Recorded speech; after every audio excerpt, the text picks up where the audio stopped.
sidelines were much cleaner. Our coaches were more aware. Our players were more aware because they'd gone through it for one game.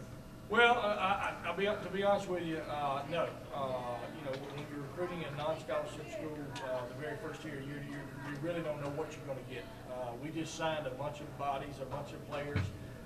We felt like we had some pretty good players that kind of slipped through the cracks, but you don't know till they get here. And then our second class came in, and obviously our second class we think is good as well. So as a whole, I'm surprised that we're executing at a higher level right now than I thought we would. Tyler Ward is an outstanding player, and the thing about it, he's in our second class, and so he was in high school last year. So this is his second game since high school last year, and you know, being a local product, you know, everybody knows who he is. And he made an impact about the first week of practice. He weighs 228, 230 pounds, plays inside linebacker, has a knack for the ball, and just continues to come up with big plays for him. Well, he's one of the few that we felt like would have an immediate impact. I really felt like he slipped through the cracks, and we just were kind of keeping our fingers crossed that nobody came in here on top of him. And you know, he had a couple nibbles there late, but we were able to get him over here and get him situated, and ended up being a pretty good get for us. Well, I'll be honest with you. I felt like on tape that we could put up some big numbers on them.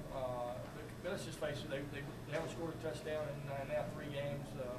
And then all of a sudden we show up for warm-ups, and I look down there and I'm like, oh my gosh, they're huge. And but their backup quarterback, their starting quarterback did not play tonight, and they had a backup in there.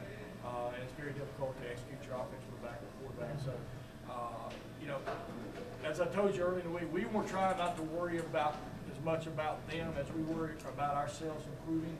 And I think we did a good job of that. We didn't concentrate a whole lot or talk a whole lot about one or this or one or that. We talked about the X's and O's, but we mainly want to talk about improving Mercer's game. That's what we did.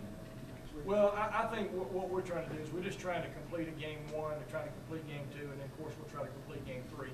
And I don't have no idea what Barry's got, but I know they didn't have a practice year, which is very difficult because I would have hated to see the Bears out there after our first year with no practice year. So they're coming in here, and again, we've got to improve ourselves. But I do know after the Berry game, which will be our first 3 non-conference games, after that, then Drake comes rolling in here. And certainly you don't want to look ahead, but when the Pioneer League comes in here, they've got some very good teams in that league, and certainly our game will have to be stepped up and compete for those guys.